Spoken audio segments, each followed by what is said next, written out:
Hi friends, welcome back to my YouTube channel.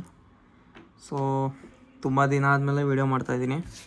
So work pressure ಇಂದ ತುಂಬ ಜನ ನನಗೆ ಮೆಸೇಜ್ ಮಾಡಿ ಕೇಳ್ತಾಯಿದ್ರು.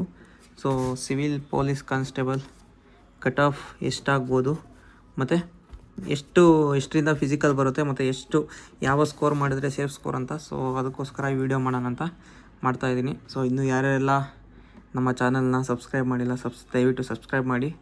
ಸೊ ಇನ್ಮೇಲೆ ಕಂಟಿನ್ಯೂಸ್ ನಾನು ವೀಡಿಯೋ ಮಾಡೋದಕ್ಕೆ ಟ್ರೈ ಮಾಡ್ತೀನಿ. ಸೊ ನಿಮಗೆ ಏನು ಡೌಟ್ ಇದ್ದರೂ ಕಮೆಂಟ್ ಮಾಡಿ, ನಾನು ಖಂಡಿತವಾಗ್ಲೂ ನಿಮ್ಮ ಕಮೆಂಟ್ಸ್ಗೆ ನಾನು ರಿಪ್ಲೈ ಮಾಡ್ತೀನಿ ಅಂತ ಹೇಳ್ತಾ ಬನ್ನಿ ಈ ವಿಡಿಯೋನ ಸ್ಟಾರ್ಟ್ ಮಾಡೋಣ.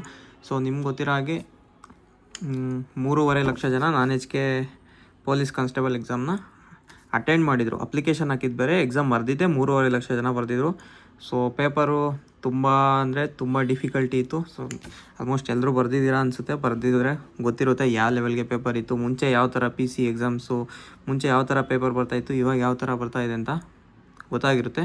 ಸೊ ಹಾಗಾದರೆ ಬನ್ನಿ, ಟೈಮ್ ವೇಸ್ಟ್ ಮಾಡ್ದೇ ವಿಡಿಯೋನ ಕಟ್ ಆಫ್ ಅಂದರೆ ಯಾವುದು ಸೇಫ್ ಸ್ಕೋರು, ಎಲ್ಲಿಂದ ಫಿಸಿಕಲ್ ಬರುತ್ತೆ, ನನ್ನ ಪ್ರಕಾರ ಹೇಳ್ತೀನಿ ಕೇಳಿ.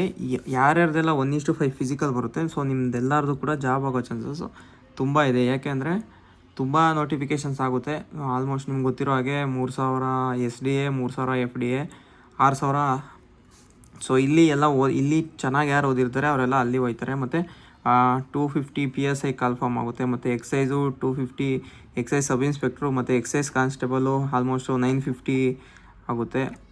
ಸೊ ಅವೆಲ್ಲ ಇದಕ್ಕೆ ಆಲ್ಮೋಸ್ಟ್ ಎಲ್ಲರೂ ಪೊಲೀಸ್ ಕಾನ್ಸ್ಟೇಬಲ್ ಆಗಿರೋರೆ ಕೂಡ ಅಲ್ಲೂ ಆಗಿರ್ತಾರೆ. ಸೊ ಅದಕ್ಕೋಸ್ಕರ 1:5 ಯಾರ್ಯಾರ್ದೆಲ್ಲ ಬರುತ್ತೆ ನಿಮ್ದೆಲ್ಲರದು ಜಾಬ್ ಆಗೋ ಚಾನ್ಸಸ್ ತುಂಬ ಇದೆ. ಸೊ ನೆಗ್ಲೆಕ್ಟ್ ಮಾಡಬೇಡಿ, ಹೋಪ್ ಕಳ್ಕೊಬೇಡಿ. ಇನ್ನು ಮುಂದೆ CR ಎಕ್ಸಾಮ್ ಇದೆ, KSRP ಎಕ್ಸಾಮ್ ಇದೆ. ಸೊ ಸ್ಟಡಿನ ಕಂಟಿನ್ಯೂ ಮಾಡಿ. ಸೊ ನನ್ನ ಪ್ರಕಾರ ಯಾರ್ಯಾರು GMಗೆ ಆಲ್ಮೋಸ್ಟ್ 50+ ಯಾರ್ಯಾರೆಲ್ಲ ಇದೆ, ಸೊ ನಿಮ್ಮದು ಖಂಡಿತವಾಗ್ಲೂ ನಿಮ್ಮ ಫೈನಲ್ ಕೀ ಆನ್ಸರ್ ನೆನ್ನೆ ಬಿಟ್ಟಿದ್ದಾರೆ. ಸೊ ಅದಕ್ಕೋಸ್ಕರ ನಾನು ಫೈನಲ್ ಕೀ ಆನ್ಸರ್ ಬಿಟ್ಟ ಮೇಲೇ ವೀಡಿಯೋ ಮಾಡೋಣ ಅಂತ ವೆಯ್ಟ್ ಮಾಡ್ತಾಯಿದ್ದೆ. ಯಾರ್ಯಾರೆಲ್ಲ 50+ ಅಂದರೆ ಮೆನ್ನು, ಯಾರ್ಯಾರೆಲ್ಲ 50+ ಮಾಡಿದ್ದೀರಾ, ನಿಮ್ಮದು ಫೈನಲ್ ಕೀ ಆನ್ಸರಲ್ಲಿ 50+ ಮೇಲೆ ಇದೆ.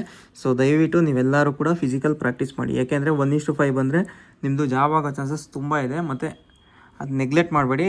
ಮತ್ತು ನಿಮ್ಗೆ ಗೊತ್ತು, ರ್ಯಾಂಕ್ ಲಿಸ್ಟ್ ಬಿಟ್ಟ ಮೇಲೆ ಟೈಮ್ ಜಾಸ್ತಿ ಸಿಗೋಲ್ಲ. ಸೊ ಅದಕ್ಕೋಸ್ಕರ ನೀವು ಇವಾಗಿಂದ ಫಿಸಿಕಲ್ ಪ್ರಾಕ್ಟೀಸ್ ಮಾಡಿದ್ರೆ ಮುಂದೆ CR ಇದೆ, KSRP ಇದೆ. ಸೊ ಯಾವುದಾದ್ರೂ ಒಂದಕ್ಕೆ ಹೆಲ್ಪ್ ಆಗೇ ಆಗುತ್ತೆ. ನೆಗ್ಲೆಕ್ಟ್ ಮಾಡಬೇಡಿ. ಯಾರ್ಯಾರ್ದೆಲ್ಲ 50+ ಇದೆ ನಿಮ್ಮ ಸ್ಕೋರ್, ಖಂಡಿತವಾಗ್ಲೂ ನೀವೆಲ್ಲ ಫಿಸಿಕಲ್ ಪ್ರಾಕ್ಟೀಸ್ ಮಾಡಿ. ಇನ್ನು ಕೆಟಗರಿ, ನಿಮ್ದು ಯಾವುದೇ ಕೆಟಗರಿ ಇದ್ದರೂ ಆಲ್ಮೋಸ್ಟ್ 48+ ಯಾರ್ಯಾರ್ದೆಲ್ಲ ಆಗಿದೆ ನೀವು ಫಿಸಿಕಲ್ನ ಪ್ರಾಕ್ಟೀಸ್ ಮಾಡಿ.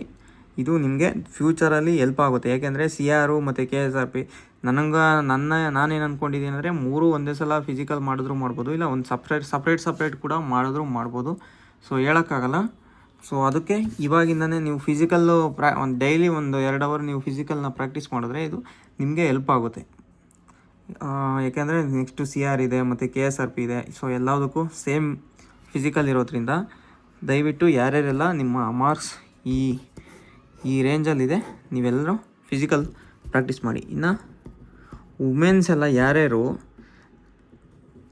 40+ ಆಗಿದೆ ನಿಮ್ಮ ಸ್ಕೋರು, ಯಾಕೆಂದರೆ ಪೋಸ್ಟು ತುಂಬ ಇದೆ. ಸೊ ಯಾರ್ಯಾರ್ದೆಲ್ಲ 40+ ಆಗಿದೆ ನೀವೆಲ್ಲರೂ ಕೂಡ ಫಿಸಿಕಲ್ನ ಪ್ರಾಕ್ಟೀಸ್ ಮಾಡಿ. ಹೋಪ್ ಕಳ್ಕೊಳ್ಳೋಕೆ ಹೋಗ್ಬಿಡಿ. ನನ್ನ ಎಕ್ಸ್ಪೆಕ್ಟೇಷನ್, ಯಾಕೆಂದರೆ ನಾನು ಕೂಡ ಎಕ್ಸಾಮ್ ಬರ್ತಿದ್ದೀನಿ. ಆ ಟೈಮಲ್ಲಿ ಅವ್ರು ಕೊಟ್ಟಿರೋವಂಥ ಪೇಪರು ಅಂದರೆ ಆನ್ಸರ್ ಮಾಡೋದಿರಲಿ, ನಾವು ಕರೆಕ್ಟಾಗಿ ಓದಿದ್ರೆ 1.5 ಗಂಟೆಯಲ್ಲಿ ಆ ಕ್ವಶನ್ ಪೇಪರ್ನ ಕಂಪ್ಲೀಟಾಗಿ ಓದೋಕ್ಕೆ ಆಗೋಲ್ಲ. ಸೊ ಆ ಥರ ಪೇಪರ್ ಇದೆ. ಸೊ ಅದಕ್ಕೋಸ್ಕರ ಯಾರು ಹೋಪ್ ಕಳ್ಕೊಬೇಡಿ. ನೆಕ್ಸ್ಟು ಎಕ್ಸಾಮ್ ಇದೆ, ನೆಕ್ಸ್ಟು ಇನ್ನೊಂದು ತಿಂಗಳು ಇಲ್ಲ, ಇನ್ನು ಆಲ್ಮೋಸ್ಟು ಇನ್ನು 28 ಡೇಸ್ ಇದೆ. ಮತ್ತೆ ಎಕ್ಸಾಮ್ ಇದೆ. ಮತ್ತು ಅದಾದಮೇಲೆ 15 ದಿನಕ್ಕೆ KSRP ಎಕ್ಸಾಮ್ ಬರುತ್ತೆ. ಸೊ ಹೋಪ್ ಕಳ್ಕೊಬೇಡಿ. ಇಷ್ಟು ಸ್ಕೋರ್ ಮಾಡಿದ್ದೀರಂದರೆ ನೀವು ಆರಾಮಾಗೆ ಫಿಸಿಕಲ್ ಬರುತ್ತೆ. ಅಕಸ್ಮಾತ್ ಆಗಿಲ್ಲ ಅಂದರೂ ಈ ಸ್ಕೋರ್ಗೆ ನೆಕ್ಸ್ಟ್ ಎಕ್ಸಾಮು ಇದಕ್ಕಿಂತ ಸ್ವಲ್ಪ ಪುಷ್ ಮಾಡಿ, ಅಲ್ಲಿ ಆರಾಮಾಗಿ ಆಗುತ್ತೆ. ಮತ್ತು ಯಾರ್ಯಾರೆಲ್ಲ ಮತ್ತು PC ಅಂದರೆ ನಾವು ಪೊಲೀಸ್ ಕಾನ್ಸ್ಟೇಬಲ್ಗೆ ಅಂತಲೇ ಸ್ಟಿಕ್ಕನ್ ಆಗೋಕೆ ಹೋಗ್ಬೇಡಿ. ತುಂಬ ಪೋಸ್ಟ್ ಇದೆ. ಯಾವುದಾದ್ರೂ ಡಿಗ್ರಿ ಮೇಲೆ ಒಳ್ಳೆ ಜಾಬ್ ಮಾಡ್ಕೊಳ್ಳಿ ಅಂತ ಹೇಳಿ. ಯಾರ್ಯಾರ್ದೆಲ್ಲ ಡಿಗ್ರಿ ಆಗಿದೆ ನೀವು ಖಂಡಿತವಾಗ್ಲೂ SDA, FDA, ಗ್ರೂಪ್ C ಸುಮಾರು ವೇಕೆನ್ಸಿ ಕಾಲ್ಫಾರ್ಮ್ ಆಗುತ್ತೆ. ಸೊ ಆ ಎಕ್ಸಾಮ್ಗೆ ಪ್ರಿಪೇರ್ ಆಗಿ ಅಂತ ಹೇಳ್ತಾ ಸೊ ಇಷ್ಟು ಯಾರ್ಯಾರ್ದೆಲ್ಲ ಈ ರೇಂಜಲ್ಲಿ ಮಾರ್ಕ್ಸ್ ಇದೆ ಖಂಡಿತವಾಗ್ಲೂ ನಿಮ್ಮದು ಇದು ಅಂದರೆ ನೀವು ಇಷ್ಟು ಸ್ಕೋರ್ ಮಾಡಿದ್ದೀರ ಅಂದರೆ ನಿಮ್ಮ ಸ್ಟಡಿ ಅಂದರೆ ಒಂದು ರೇಂಜ್ಗೆ ಸ್ಟಡಿ ಮಾಡಿದ್ದೀರಾ ಅಂತ. ಸೊ ಇದಾಗಿತ್ತು ಫ್ರೆಂಡ್ಸ್. ಇನ್ನೂ ಏನಾದರೂ ಡೌಟ್ ಇದ್ದರೆ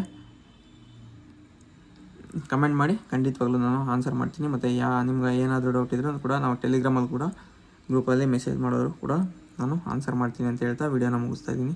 ಥ್ಯಾಂಕ್ ಯು.